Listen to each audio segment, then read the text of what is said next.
Hi, welcome to the Sifu Mimi Chan Show. Thanks for joining the conversation.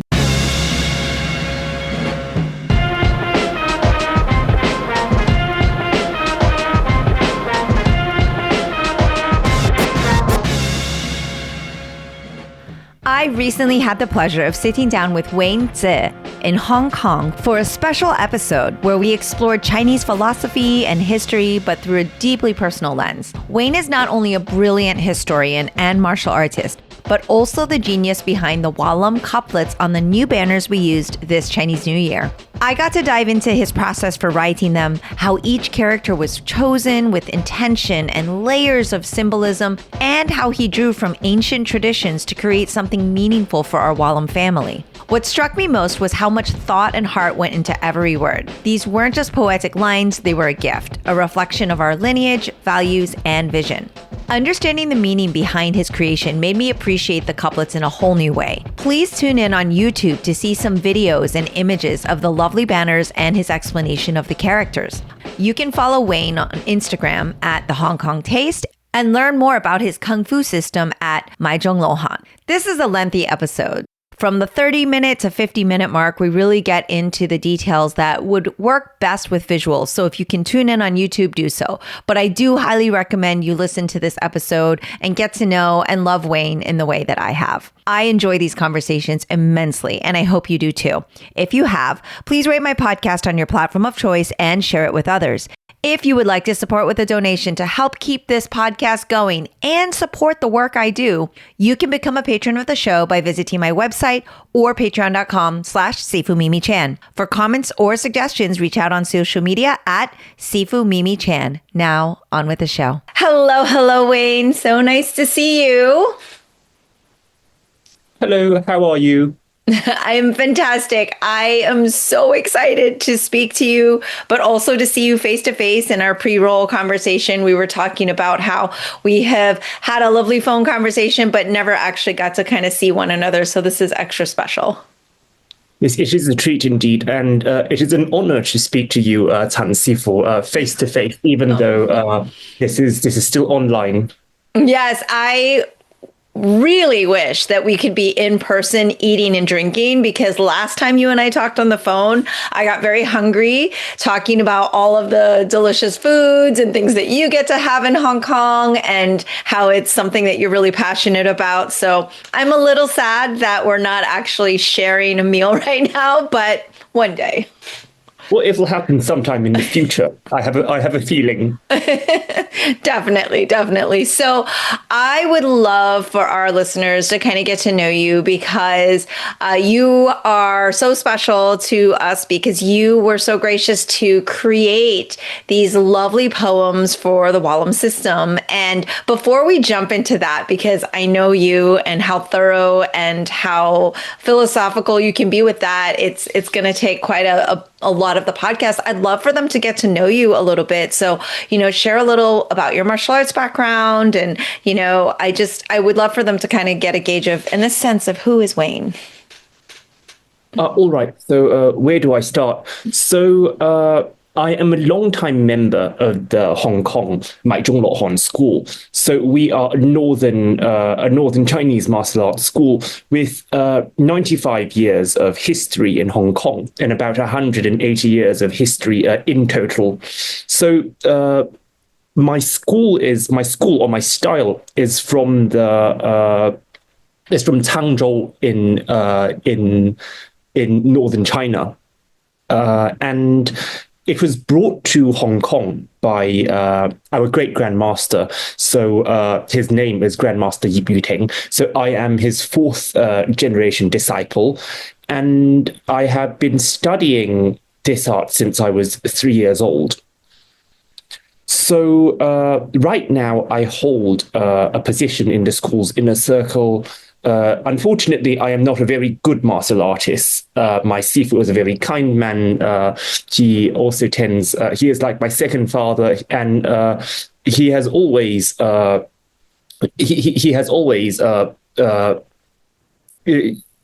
treated me very kindly, which explains why I am quite the spoiled child of the school. Um, I think you're being a little hard on yourself. And as a humble martial artist, I can appreciate your sentiment, but I'm sure your Sifu would be and is very, very, very proud of you because I know you do so much more than just the study. You are the historian and you're doing so much for the system. So I do love the humility though.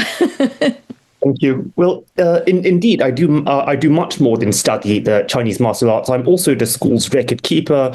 I am I am the custodian. I take care of the school's collection. I am also the school's historian, and of course, the school's priest. Yeah, so you don't, you have a lot of time on your hands, basically. No, I do. no, you don't. Like, I'm just thinking, wow, like how many other jobs do you have? Not just at the school, but I see you doing so many other things too. Because let's just dissect that a little. So, how did you come about being? Did one start before the other, or did it all just go, oh, you've been doing this since you were 3, so clearly you're passionate and dedicated. A lot of people don't stick with this that long, but obviously your relationship with your Sifu is very special. Like you said, it's another parent. And for those of us in Chinese martial arts, which a lot of my listeners are, can kind of relate to, your Kung Fu school being almost your first home sometime, let alone your second home and the relationship that you do build. So I love that. But can you tell me how you became like the actual record keeper and historian? Because that is a role I feel every great martial arts system needs, but I feel like so many of them don't have that. So how can we get more Waynes in the world? Because literally, like, we're always trying to, remember this story and write this down and do that. But like, you do such a great job. And you also have it on Instagram where we can kind of see that journey, which is really beautiful and so special and amazing that you share that with the world. But how did you kind of become the historian? So most people, to talk about that, I have to talk a little about how I became involved with my school, or how I became a member of my school. Most people have an interesting story about how they discovered themselves or got to know themselves better through getting to know a certain teacher, a certain style. Well, I don't have such an interesting story. I was practically born into the school. It wasn't a choice. My father and my Sifu were friends. So I was enrolled into the school as soon as I was able to do something that resembled some sort of kung fu. So I've grown. I've been in this school for many years. I'm not going to say how many in fear of dating myself. Oh wow, you're younger than me, so I'll just leave it at that. Yes. So. Growing up in a school, that is a special feeling. You get to see how it is not just a system of knowledge, it is also a system of culture, it is also a system of human relationships. And of course, I was trained as both an art historian and a heritage conservationist. With such an academic background, with this experience of growing up around the school's everything, the school's totality, you start to come to the feeling that, there is just so much stuff with this school, literally in terms of culture. And now that the Chinese martial arts are in decline, not only in Hong Kong but all over the world, you start to feel this sense of impending doom that you are going to lose all this stuff that you grew up around in. And of course, let's not talk about preservation, but keeping things relevant to the contemporary, to the now, is one of the goals of both history and conservation. So it is these thoughts that caused me to these thoughts, and of course my academic background, that caused me to come to this mission, caused me to come to this feeling that I need to do something in terms of record keeping. It was just to write something to keep records of everything and anything in the beginning, and then over 7 or 8 years, I came to this role of taking care of so many things that have to do with my school.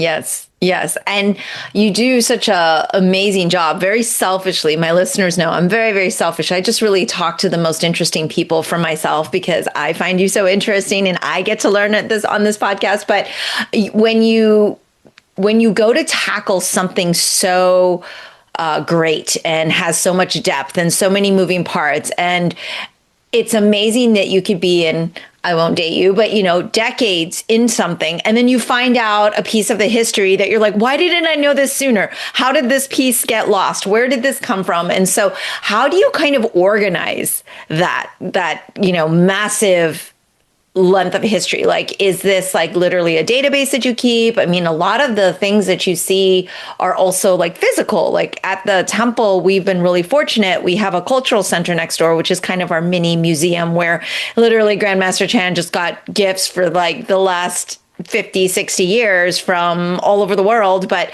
they were sitting in a garage for a really long time. And in Florida, like Hong Kong is very humid. So you can imagine like the deterioration and things that could happen. So we're very fortunate. We were able to try to preserve and keep things. And with every little scroll, there is a story and history. And it's like, I definitely have not done a great job of record keeping and keeping everything in order. But what is kind of your process to that? Because it can be very overwhelming. Or is it because you were so trained, you kind of have a method? Again, as you have said of my humility, I must say something of yours as well. And I don't think you have done. I don't think you haven't done a good job. I think you've done. I think you've done a great job. Our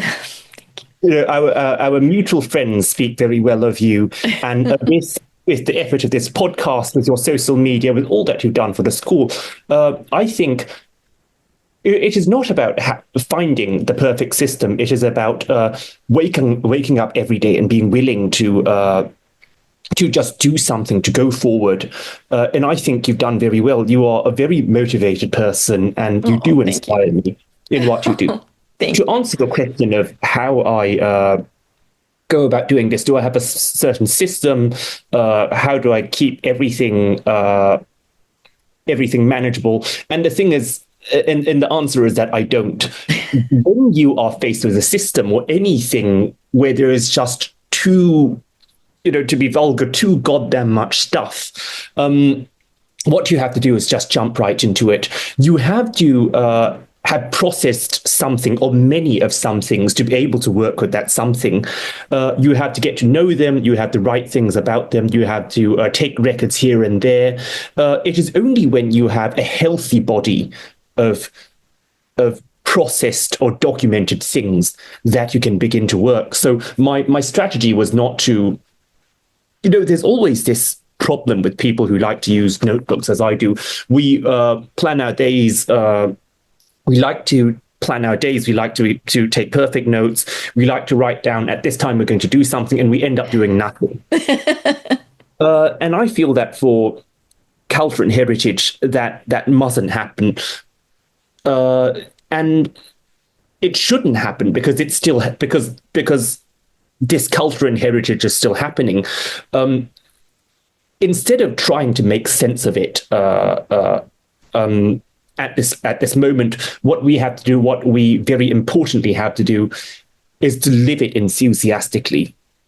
It is only when we are living this culture every day, we are getting involved and making sense of it while we are getting involved, that we will be able to build a strong base of material upon which we can create a system or any sort of organized, coherent effort. So again, in short, my answer is to not think too much about how to start. It is just start. Yeah, I really resonate with that. And, our listeners kind of know me very well. And in hearing your story and your background, I can very much empathize with your life, being that you didn't really have a choice. You were born and you were only ever known the Kung Fu school in terms of you didn't know life before it, right? There's no recollection of life before that exposure. But it is a blessing, of course, and a gift. But at the same time, it is a great responsibility. And I think because of the familial relationship, it also becomes this, I don't want to use the word burden, but it becomes this weight where you feel this, great sense of responsibility and this fear. I guess for me, I'm speaking personally, not putting words into your mouth, of like, okay, I don't want to fail, so I have to get up and I have to do. And like you said, I think what's interesting about what you've said is, to me, we're so right now speaking about the history and the past, and you said, for lack of better terms, preservation, or like, how are we going to maintain? But I always describe, especially in the Wallam system, we're like a living art, right? So basically, we're still creating, we're still making history every day. And so it's a matter of trying to keep up with all of the things that we don't want to forget, but also not forgetting the moment that we're in and the future that's ahead of us.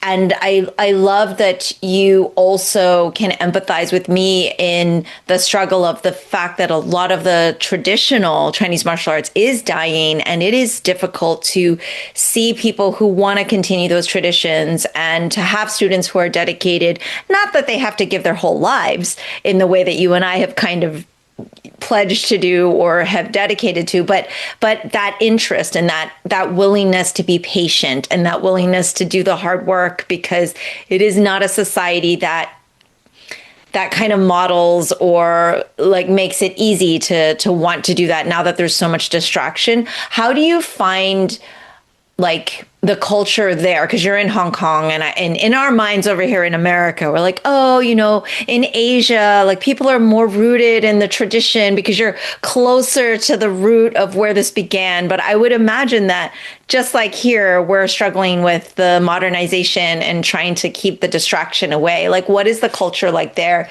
Do you find that it's maybe even greater because people kind of adversely go, I want to break away from this. Like, I want to be completely different? Or do you, what are the challenges that you're finding? So before I talk about the challenges, I want to address what you said about how it is easier to be in Hong Kong because we are rooted in, we are closer, not only in space and time, but also in language to a certain tradition. Right. That, I think, is certainly a valid observation. It is very true. I think every martial artist every serious martial artist who is studying a style that originates from Hong Kong or was at a certain point of time very a la mode in Hong Kong should come back to Hong Kong and experience how this martial art thrives and is performed or is lived over here. To be in Hong Kong and to be around these things is very powerful. To always have, say your teacher or your school a number of subway stations away, that gives you a sense of reassurance. It opens your mind because it allows you to think that you don't have to get something right on the first go. You don't have to be perfect with this. It doesn't have to turn into dogma. There's always space for correction, and I think this draws back to what I said about any system of trying to document or make sense of a certain cultural heritage or cultural practice. One of the worst things we can do is to think that we can only do it once and that there is no space for correction. But when you are close to a certain culture, such as being physically in Hong Kong, you are exposed to truth that is always around, and also different versions of the truth. It is not to say that it is not to say that if a truth has many different versions, then one or two of those versions must be false. It is a question of perspective, and sometimes certain perspectives resonate better with us than some others.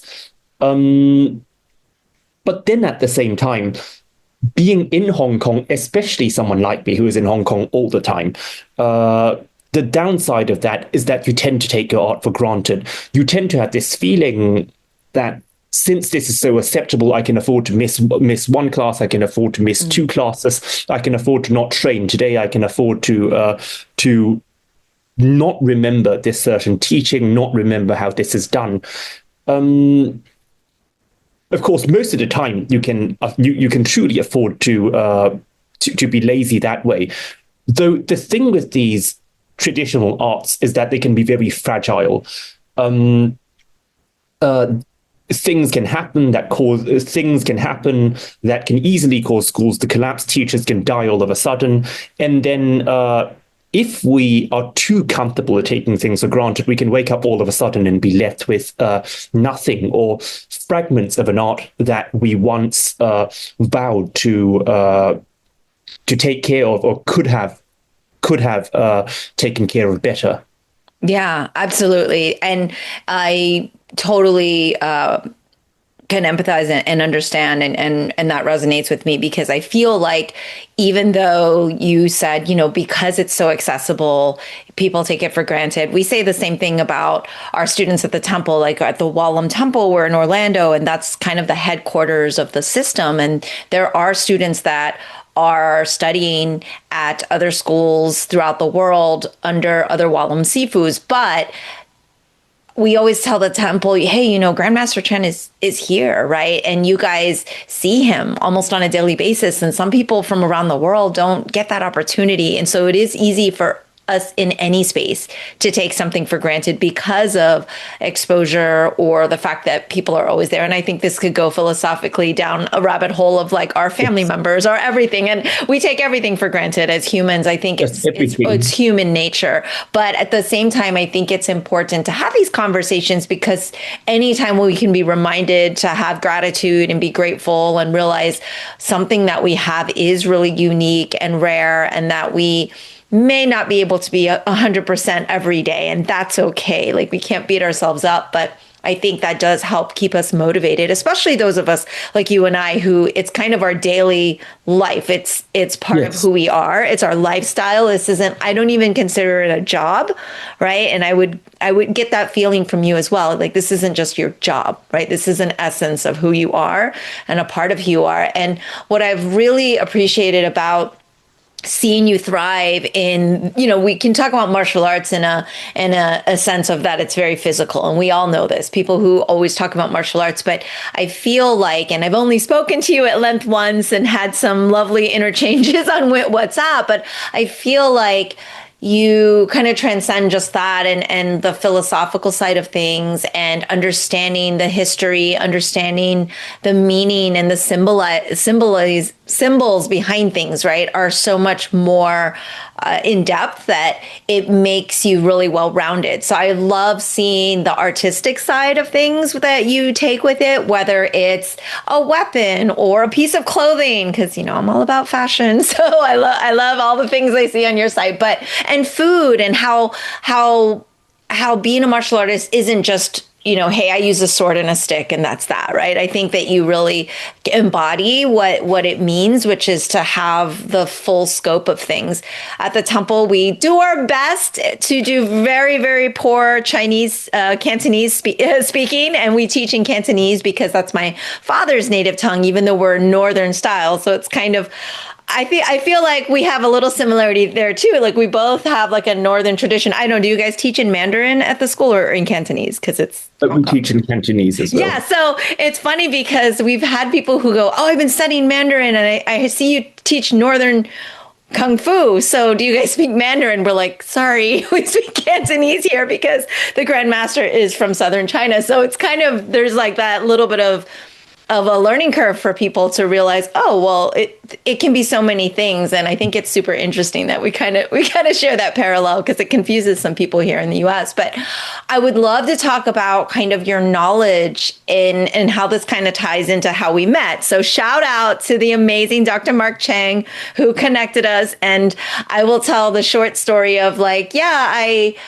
I always have all these like great ideas, but a year too late, or just when it happens to be very very much of a like, oh, wow, it would have been nice to have known this 6 months ago where we had time to plan. But, leading up to Chinese New Year, Lunar New Year, I was like, oh, I really want to have the banner that sits behind the drum with the poem and, the flags, because we do a lot of these stage shows. And of course, there was this like, a very small turnaround window to order something from Asia, get it made, get it shipped. Also, let's not even mention the fact that I didn't even know where to start in getting one of these poems made. We have a couple of them at the school, which the ones who wrote that have passed away. So I don't know. And my dad, as very knowledgeable as he is, he always says to me, I only went to second grade barely. So he never feels comfortable with how he writes or his, understanding of what he considers like scholars, because as you could probably share with our audience more, but as a Chinese historian, like scholars have kind of this, it's just like a sifu, like a kung fu sifu and a scholar, like you have the same level of respect. And so people who are not scholars don't ever pretend or try to be like, I can write Chinese, therefore I can do calligraphy. I'm like, no, that's like a whole nother thing. So I reached out to my pal Mark and was like, hey, do you know anybody that, kind of knows really good with especially Cantonese and Chinese that can maybe help with this? And he, I guess, texted you, and like, it was literally less than 24 hours. And he was like, hey, I've got your poem. I'm like, what? He goes, yeah, and it's next level. And when I saw it, and then I saw your very detailed explanation of what each character meant and how the couplets meant, I mean, I got like a history, philosophy, banner poem lesson in like 20 minutes. And I was like, my brain was exploding. So that is kind of my setup to kind of turn it over to you to see what was the experience like for you getting this text from Mark and going, hey, my friend in Florida, XYZ. And then you stayed up all night, I guess, doing these couplets. And I was like so grateful, and they are phenomenal. But thank you, of course. But yes, I'd love for you to share with our listeners how it all went in your brain. I think you give us too much credit in saying that, in assuming that that my partner and I stayed up all night to do this. We didn't, and we really do appreciate that you've given us the opportunity to do this, because it was a fun exercise. It was the perfect thing to sit down and do together on a Sunday afternoon. So I think we are as thankful for that you gave us this to do, as you are thankful that we did this for you. So I think I think I received Dr. Mark Cheng's message on a Sunday morning. Yeah. And then I had this very brief exchange with him. I had to do something. I think I had to teach someone that day. And by noon, I was done teaching. And then I sat down with my partner for coffee. And my partner comes from a good family. He is also Cantonese. He is very sensitive when he with these with these traditional literary forms such as couplets, poems. So we sat down for a coffee at this very quiet neighborhood, and then I took out my notebook, I took out your pen, and we had we wrote. We looked at the photographs of your school.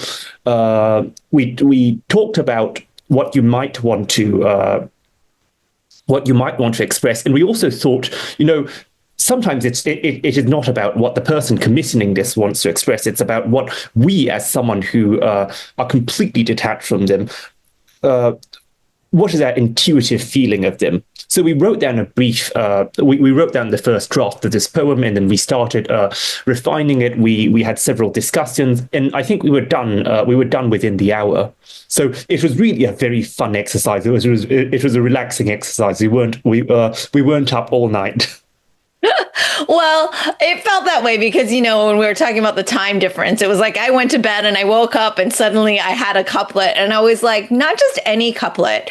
I would love. I'm not gonna embarrass myself and read it. I'm gonna ask you to read it, and Sure. then I will, of course, show some B-roll so our audience can see these beautiful flags that I thought they just came out so awesome. I'm like beyond thrilled, and I was just also so moved that you could just look at a few photos and get a sense of who we are and just nail it in one go. Like it was so telling of how insightful you are and how introspective you can be without having even met me. Like I thought it was so cool. But I would love for you to say it in your just amazing, lovely, tonal, soothing voice, not like me. And also I'm not gonna butcher it in Canto, but like, and then if we could maybe break it down, I could even show it on the screen if you want, but you could just kind of explain it and then I'll have do that in post. But yeah, I would love for you to share it and then share the meaning, because when I explained it to my students, I feel like I read what you wrote and it made sense, but I don't know that they really could grasp it, because since you're so much more understanding of the Chinese language, I feel there was a lot lost in translation. So yes. So, all right, I shall begin my my 3-hour lecture on, Yeah, okay. I'm gonna get comfortable. I've got my tea. I'm good. on all the details that are in this couplet. No, I will not. I will try to keep it within the hour. So, I mean, again, couplets. Couplets can be can be a very complicated matter, but at the same time, it can be very intuitive. It can be very simple matters. So just like how you went to bed and then you woke up and then you have a couplet. The same happened here. We went into a coffee shop, we had coffee, and then afterwards we left the coffee shop and we had your couplet. So it was something like that. So I will read the couplet once in maybe once in Cantonese, once in Mandarin. Sure. Yeah, absolutely. So in Cantonese, it is 華聖中意成古今，臨隨自用百千船. And in Mandarin, 華聖中意成古今，臨時智勇百千船. I love it. And, so many people in Hong Kong are able to function in both the Cantonese and Mandarin language, and this has come in useful. This has come in useful now. Though I think Cantonese is the more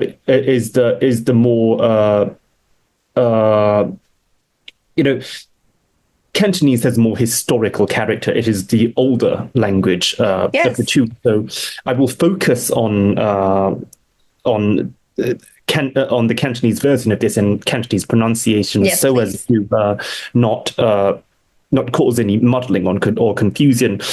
And the meaning of this poem is the meaning of this couplet is this. So while the flower blossoms with loyalty and righteousness, in the spirit of containing the ancient and present, the forest is orderly and dense with wisdom and courage that will be passed down for hundreds and thousands of years. So again, this is how couplets sound like. I know that I sound like I've said absolutely nothing in maybe 60 words, though. Sometimes we have to practice what I call not only in art history, but also in conservation, suspension of disbelief. If we think of something, I mean, I'm not writing a ChatGPT prompt. I don't have to be precise. If we think of something historical with a contemporary perspective, we're not going to make sense of it. We have to think of it as from the perspective of someone, say, in the past, who maybe they only have one chance to present this couplet. They have one chance to hang this couplet up. What does it mean to them? What might it mean in this context? So in view of that, we have to understand that couplets, they are not only beautiful works of Chinese characters, but they are also supposed to be a mini world that is contained within two lines. So they are microcosm, and they contain things that things that an ideal world is supposed to have: virtue, balance, harmoniousness, piety, and respect for one another. And at the same time, it is also it not only contains a bigger ideal world, but it also is supposed to reflect the ideal state of the world that this couplet is about. And in this case, this world is Walam. Mm-hmm. And this is why the first characters of both lines, the first characters of the two lines, are made of the characters for Walam. Mm-hmm. So the first line starts with Wa Sing, and the second line starts with Lam Chou. Mm-hmm. All right. Are there any questions or oh comments? no, I think mainly I'll have this kind of visual for our viewers, those that are tuning in, and I think that what I'll like kind of point out is like this is like what our viewers are kind of used to seeing these banners, but I don't think they have put that much thought into it, that it's just some sort of poem, or maybe it's a saying that people chant at the school or something. And I don't think they realize that the symbolism of each couplet starting with the characters of the name of the system is really meaningful, because one, it's like you said, it's like two different worlds, like it's all contained in. But what I really loved about it is that it really captured kind of what we talked about today, like the history and the present and the future. Like it captured kind of everything that we're trying to accomplish. I mean, we're not doing it yet, but this is the goal, right? And so it was just so amazing. So I'll just let you continue. All right, and then I will talk next about what is important to have in a couplet. So, arguably, what is most important to have in a couplet concerning the two lines that make it up is that the two lines must have a strong sense of echoing each other. The lines must echo each other. The characters in the lines must echo each other. And the ideas that are expressed by these characters, the imagery, they have to echo each other as well. And, echoing is not just about mirroring. It's not just about having talking about the natural world in one line and talking about the natural world in the next line. Sometimes echoing can also be a matter of juxtaposition, a matter of contrast. Mm-hmm. So one line might talk about the present, one line might talk about the past, but they echo each other because they are both about time. Yes. One line might talk about flowers. So the first line talks about flowers, something that is very transient. You don't have a flower for 100 years. You have it, if you are lucky, with my orchids 1 year for 100 days. Oh, yours lasts 100 days? That's great. Mine's probably like 10. I need some orchid care after this podcast. I just got one gifted to me, and I'm like amazed it's not dead yet. It's been 6 days, so I'm going to need some notes. We will. I will send you some notes on orchid care. Go on, please. So we have flowers that are very transient plants, and then in the next character I talk about a forest. So actually, the name Walam is a very good. It's a very well-balanced name. There's a very strong echo. Wa means flower. Mm-hmm. So flowers are very transient. Lam means forest. Forests are very enduring, and unless you cut them down, they tend to last for hundreds, thousands of years. Mm-hmm. You have this contrast to something that is that lasts a very short time and something that is enduring, but they are both something that is. They are both plants. They are both elements of the natural world. They are both things that nurture us in different ways. So this is the echoing that I'm talking about. So just to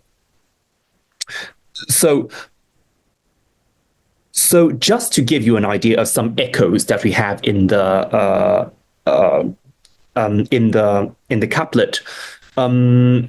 Of course, we have Walam. We have the name. We also have in the third and fourth characters of both lines, there is the character 忠义 in the first line, which means loyalty and righteousness. And that is paired with the virtues of wisdom and courage in the second line. Now, all four of these characters represent virtues, but then there are two different groups of virtues that not only echo each other, but they complete each other. As I said in a previous conversation, if you have loyalty and righteousness, but no wisdom and courage, then you will be loyal to, you can find yourself loyal to the wrong cause. You can find yourself loyal to something, but taking no action. So the first line needs the second line to complete it. Conversely, if you have wisdom and courage, which are the virtues of the second line, but you do not have loyalty and righteousness, then you will be using your skills for matters that will bring harm to others. So even someone who is very adept at say strategy or adept at doing anything, they will need a good sense of virtue to complete them such that they will use what they have for good. So the third pair of echoes that I want to talk about is the last two characters of both lines. So we have 古今 for the first line, which means ancient and present. So what I'm trying to say is that the flower of Walam, the flower of Walam was something that flourished in the past, but it still flourishes. So it is something that is relevant in the past. It was something that remains relevant today. And what echoes it is the character's 亲属 of the second line, which means to be passed on for thousands of years.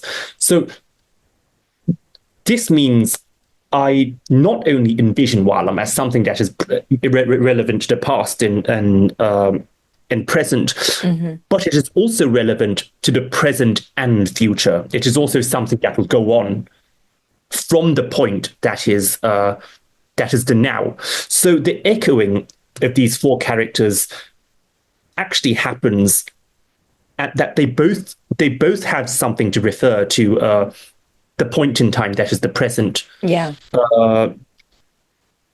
But then they branch off into different parts of the timeline. The two characters of the first line talk about the past. The two characters of the second line bring good wishes for the future. And I also want to state that it was extremely difficult. This was the most difficult part of coming up with this couplet, was to have is really to start a couplet or compose a couplet with the characters Walam in front of the two lines. So usually the beginning characters of the two lines, they already have to have some sort of yin yang relationship. They already have some sort of a very clear correlation, or correlational relationship. And we thought very hard about Walam. We said, what possibly can we make of this name? And then it occurred to us that Wa is also, Wa can mean many things. Wa can mean extravagant, Wa can mean flourishment, Wa can also mean flower. And that pairs perfectly well with the second character, which is Lam, the forest. And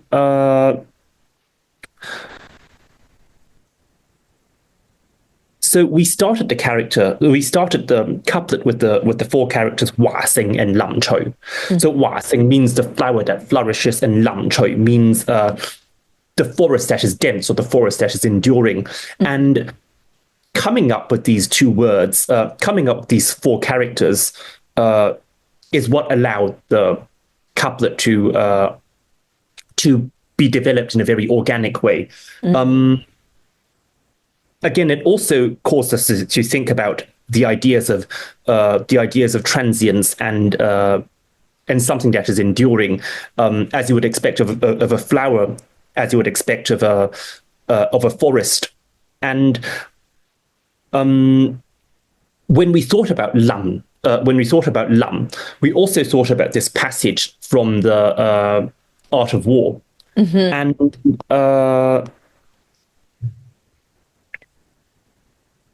so I will read this passage out. So this passage goes, 顧其疾如風，其隨如林。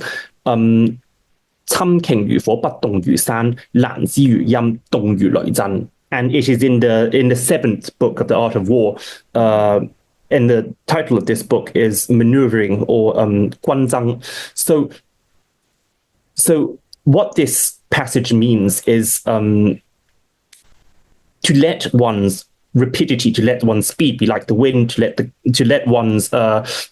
compactness of one's formation be like the forest, and in raiding or plundering, in movement, let them be fire, let them be like fire, let them be immovable like a mountain, let their plans be dark and impenetrable as the shadows, and when they move, let their movements or let their attacks fall like a thunderbolt. And I thought this describes perfectly the what you would expect of a martial artist. The Chinese martial arts are not just about combat. They're not just about strength. They're not just about brawn. They're also about strategy. So, and the second part of this saying "Kei Chou Yu Lam" is what helped me pair the characters Lam for forest with Chou. The character for density, to form the first four characters of the couplet. Yeah. So you and your partner just sitting there having coffee, and you're like, oh, by the way, obviously in the seventh book of the Art of War, there's this information. You just have that knowledge in your back pocket, or that was I was the one who came up with that idea. I mean, my partner is very well read. He is much more well read than I am. Though when it comes to military strategy, I am the one who is more well read. I love that you could just reference it though and go, I think there's something that will relate to this, because I mean, I read The Art of War, it feels like a million years ago now, but I don't think I could tell you the different books and the titles and the chapters and what were the different philosophies. Like, some of them may come to you, but wow, I guess I'm not a good student. My retention's not so great. But I love that you were able to pull this in, because you're right. As Chinese martial artists, strategy is also very important, and not even just in a combat sense, right? Just even in a survival sense.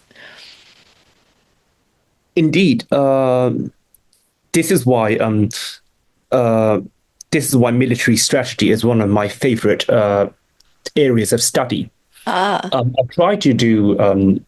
There was a point in time in my life where I tried to do maybe 30 minutes of reading military strategy every morning. It helped me plan my day. Wow. It was great help in planning my day. Oh wow. Well, I definitely don't want to cross your path. That's for sure. I don't want to be an opponent. If you're reading 30 minutes a day of military strategy, I love it. You're constantly making sure that you're on point, I think. So, okay. So back to the couplet. Now we've gotten through the first kind of mirroring anyway, like technically the first four, right? So we're kind of like at the halfway point. Yes. Though I hope I've explained myself. I hope I've explained myself clearly. It is so I think in essence, the halfway point, or the point that allowed us to construct the rest of the couplet, is to get the first two characters of each line. Is to set up the first two characters of each line, and to manage the relationships in them, and then the first two characters of the second line, that was the one that referenced the military strategy, the art of war. Yes. So shall I go on? You shall. Yes. Let's get through it.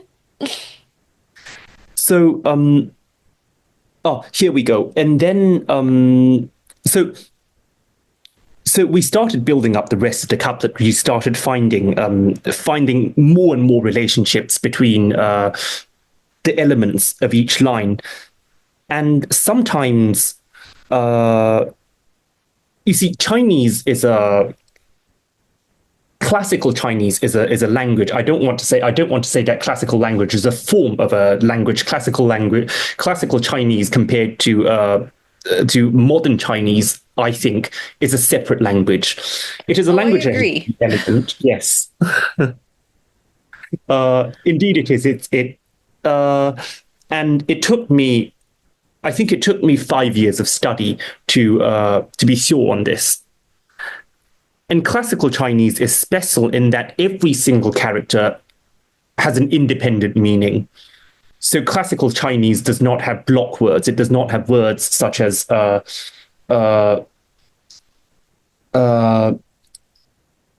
think it's very difficult to raise an example. I'll leave it at that. Every single character has the independent meaning. Though characters can come together and form blocks of meaning. So not only must the individual characters of each line mirror each other, the blocks of meaning they form have to mirror each other, such as the first characters of both lines, Wa and Lam, flower and forest, and they mirror each other, but then the meaning that the first two characters form, Wa Sing, the flourishing of the flower, mirrors the first two characters of the second line, the density of the forest. And again, this is not just the mirroring or the contrast is not just a question of permanence. It is also a question of effect. It is not to say that things that are transient are not as good as things that are very permanent. Things that are transient are inspiring. Sometimes something might have a very short life. You might have a Siheng that comes into the Gun, and he only stays in the school for say a couple of months, and then he has to go.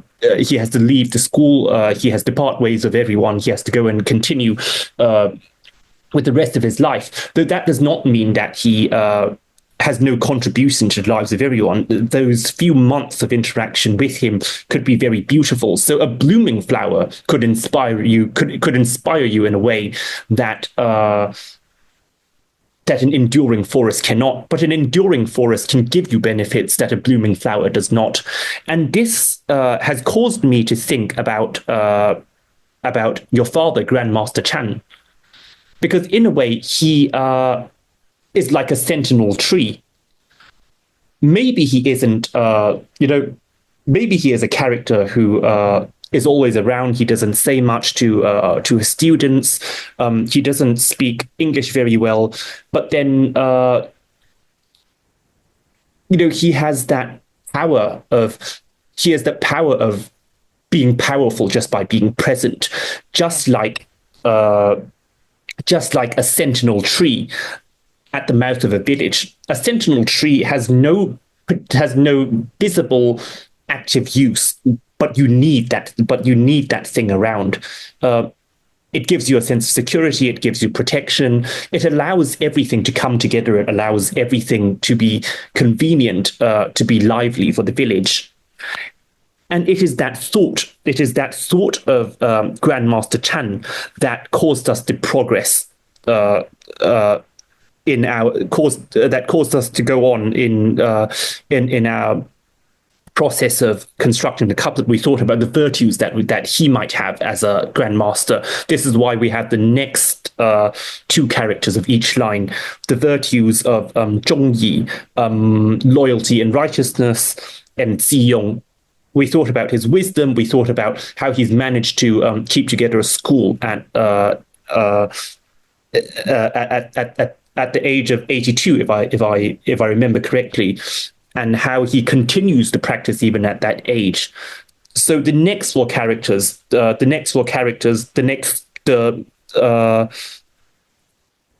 third and fourth character of each line was actually inspired by what we imagined of Grandmaster Chan's character.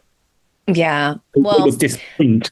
Again, it really amazes me how insightful you are. And I think it's because you grew up in a Kung Fu school in a gun, and you have exposure to something kind of probably similar in your life, because it was so meaningful. The first time you shared this with me, I was like, oh, I'm going to cry, because I really feel like you not just nailed it, like, wow, this poem really matches up and everything, but it's just, again, when you feel seen or when you feel understood, it's such a rarity in the world because everything's always moving so fast. And when I speak to you, I feel like everything is a little bit slower. We stop and we take a moment to have a breath and drink a cup of tea. And I love that. And I think we just all need a little bit of that in our life, a lot of that in our life. And we'll never really know how old any of these masters are. I mean, technically, I think he's going to be 87 this year because we really believe he is the year of the tiger. But of course, he doesn't have papers to like compare. I don't have his birth certificate, but that's the going age we're going with. But again, you're right. It's super meaningful. And I love the connectivity that you've actually been able to root further for me, because we're always telling our students, they always ask, what is Walam? Like we know Siulam in northern, China, Shaolin, so popular. And I was like, oh, we kind of tell them loosely. It's like dense forest or like, a vast forest or something. Like it doesn't translate. Like it's just very difficult to translate, like you said, what I consider to be kind of more classical Chinese. And I always tell people that couplets, things like this, a lot of the books and scrolls that we have, I was like, I could show you or Google translate each character for you, but it won't make any sense because I tell them it's a little bit like reading Shakespeare.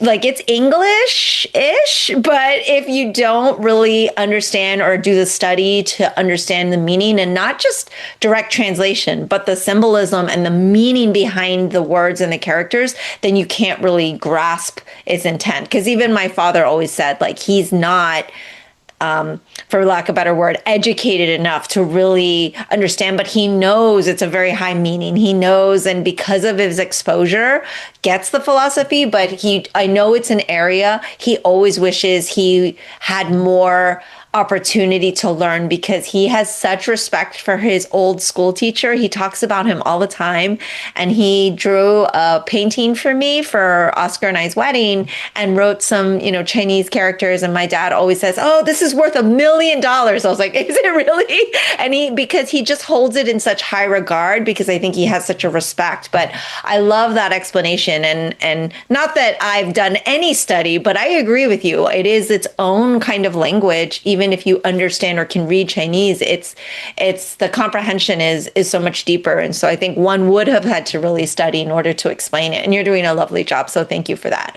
But yeah, it was just incredible to me when you explained the first time that, like, okay, we could talk about a tree and what is a tree, but when you explain it in context of the allegory or the analogy of my father, it really has so much even more depth. And again, I'm going to say this like the whole hour, but like, I'm just so amazed because you've never actually met us to know all of these things. And it just shows, again, how insightful you are. But I think that I can see a lot of you and your study and how you've been exposed to martial arts. And it's really refreshing because so many people have had I don't want to say negative experiences, but not as meaningful of experience with Chinese martial arts as clearly you definitely have. So I appreciate it so much. Oh, thank you. There was this point in time where, as we were having coffee, we were actually looking at a number of photographs and videos of your father that you have on social media. And my partner and I were talking, and we said, so what do we see at this old master? What virtues do we think he might have? And so, of course, it's very difficult to tell from just looking at a moving picture or an image of a person. But both my partner and I, we have gone through many, many, many teachers, so we usually have a good feeling of whether of what the style or character of a teacher might be from looking at, say, the way he holds himself, the way he speaks, the way he moves. Again, we have to confess that this is just a guess. Maybe it was a very good guess. A very good one. Thank you very much for. I don't think it was a guess, though. I think you're very insightful or psychic. So, so please go on. And again, we chose those 4 virtues because that is because we thought that we had a feeling that this was a master who was not only likely very good in his prime, but was also someone who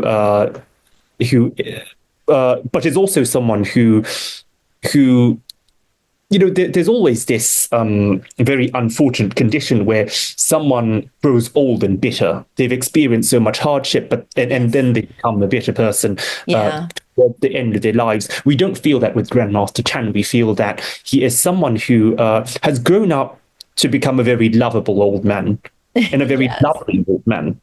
Yes. And this is why we feel that he is a master who gives knowledge and love at the same time. And as someone who has come to a point in life where he has ceased to build himself up and is now focusing on building others up. So he has sort of become something like a saint, something that like a living presence that is saintly, something like an old sentinel tree at the mouth of the village. And this realization caused us to come up with the next 3 characters of each line. So again, this is the thought process. We started out thinking Walam. So what does Walam do, or what does Walam do today? And then we came up with the next 2 characters of the 2 lines after after Walam. And then we went on to think about who is the head of Walam, and what would Grandmaster Chan be like. So this caused us to come up with the 3rd and 4th character of each line. And then after thinking about his person, we started thinking about what he might be, what his mission is, what he has set out to do. And this is how we ended up coming up with the 5th, 6th, and 7th character of the 2 lines. So the last 3 characters of the first line, Seng Gu Gam, means to hold the essences of the past and present. And I feel that this is what Grandmaster Chan, not only what Grandmaster Chan is doing, but also what you are doing. Thank you. As the person who has connected us to him, connects the world to him, connects the world to Walam. And this is what you have done so far, what you and him have done so far. And then we went on to think, so we've talked about this part of the timeline, what they have done so far. So what do they plan to do? And that is when we came up with the last 3 characters of the second line, Ba Qin Shun, which means to pass on the art for hundreds and thousands of years. So with the conception of these last six characters, the last three characters of each line, we have we completed the couplet, and we completed this imagination of what Walam has done, what Walam sets out to do, who is at the center of Walam, and the essences of Walam. In Chinese philosophy holds that Chinese traditional philosophy holds that completeness is not can be expressed in sets of two, can be expressed in terms of yin yang. It can also be expressed in sets of three, tin de yan, heaven, earth, and man. So the process of coming up with this couplet is a process of finding heaven, earth, or heaven, man, and earth. And so heaven would be the essence, the essences, the qualities of the qualities or the power of Walam, and that is captured by the first two characters of each line. And then we went on to think about the heart of Walam, the people, the yan, the people in the heaven, man, and earth group. Who is the man of Walam? And when we started thinking about the man of Walam, that was when we came up with the third and fourth characters of each line. And then we ended up thinking about the earth part of the couplet, which is what Walam has set out to accomplish, what it has accomplished on this earth. And that is how we conceived the last three characters of each line. So this is the process of building the couplet up. I like that this took you an hour. This would have taken me a year. Maybe not even. I don't think I have the skill set for this, because if I could on the screen, like my mind being blown, like the emoji where your brain is exploding, that's basically what happened at the end of you explaining this to me. I have a feeling that it takes more time to explain the couplet and how we came up with it than to actually come up with the couplet. I don't know. I mean, did you guys just look at each other and be like, high five, we're amazing, we're awesome? Did you just go, wow, this really came together? And have you worked on couplets before? Yes, we have worked on couplets before. I have worked on couplets before. Okay. He has also composed couplets. And do they normally come this, I don't want to use the word easily, but does it normally, are you like, this is your jam and you're just so good at it, you can just write them out? It's like a prolific songwriter. So this is an interesting topic, and I would very much like to tell you, yes, I'm a prolific, I am a great scholar, I'm a prolific songwriter. Yes, I come up with these things within in 20 minutes and 30 minutes. But that's unfortunately, the truth is that this is not always the case. When you really dislike someone, or when you think that the organization is very is very pretentious, is something that is not set out for creating good, it can be very difficult to compose a couplet for them. Yes. So usually a good mark of how I think a good mark of how something that shows me I have a bad feeling about a certain person or organization is that I failed to compose a couplet for. Yes.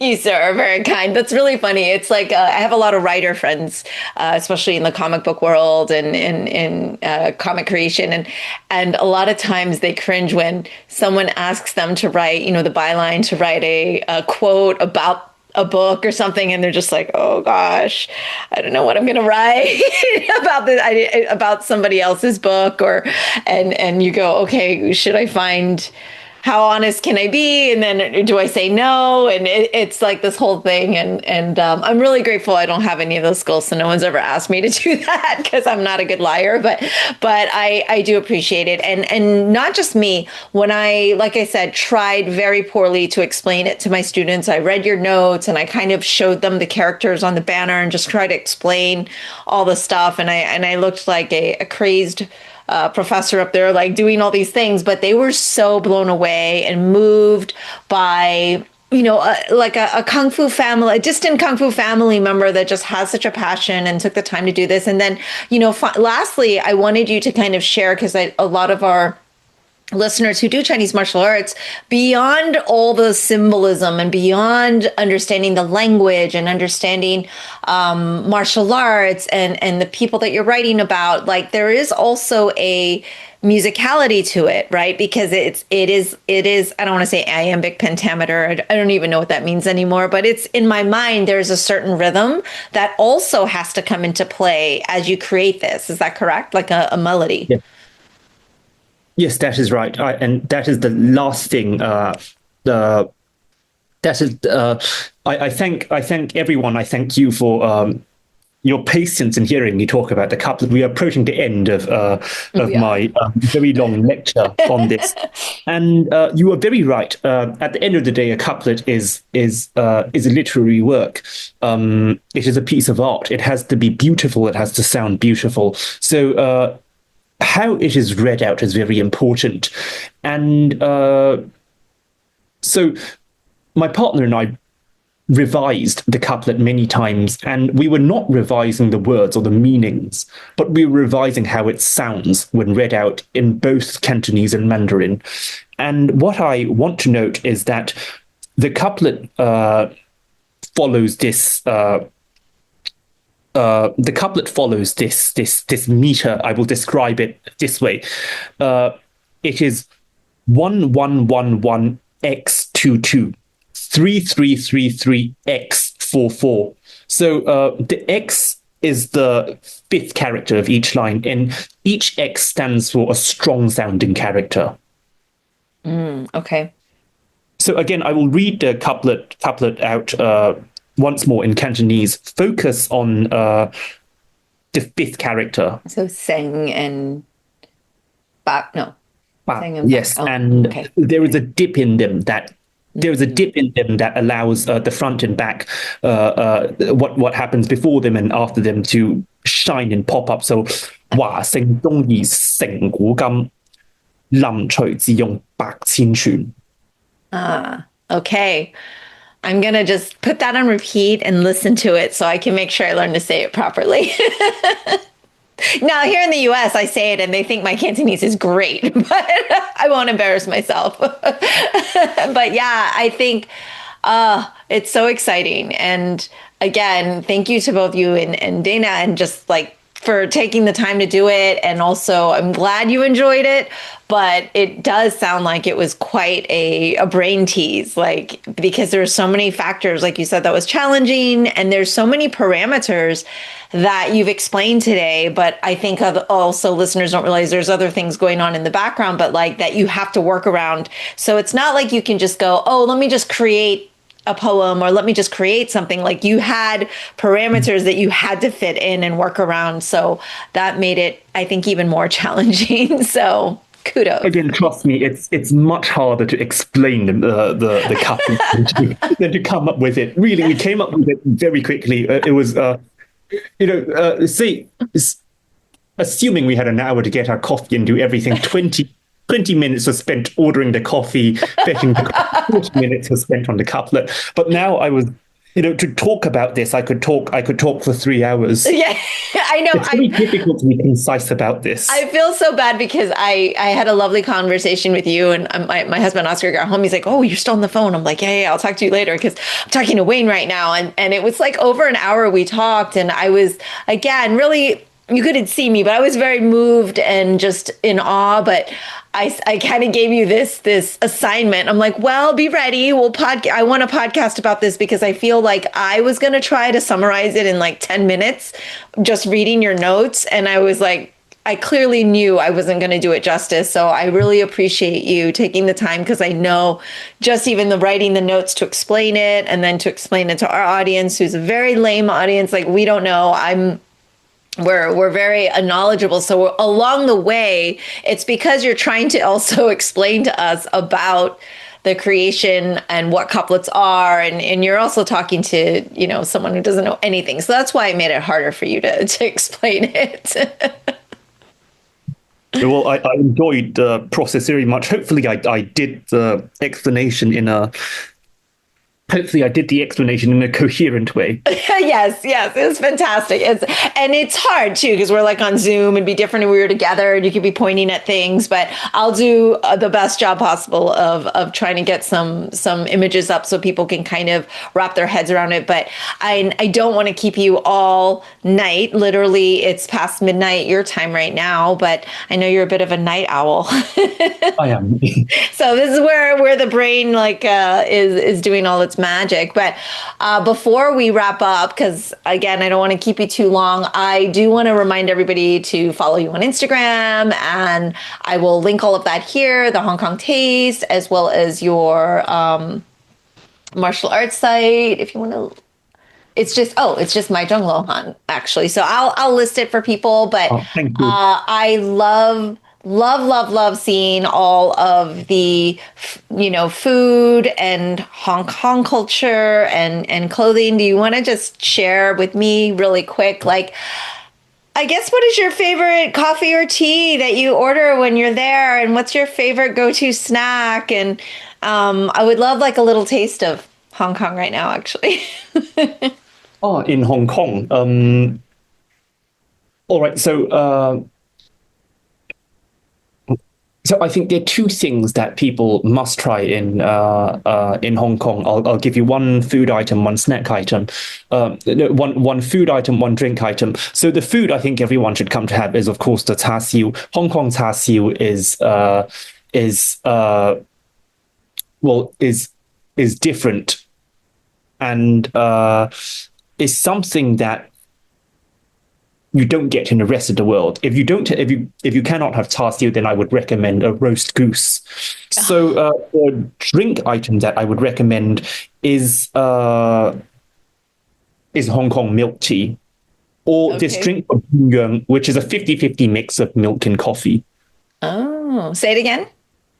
Sorry, a 50-50 mix of milk tea and coffee. And what's it called? Yun.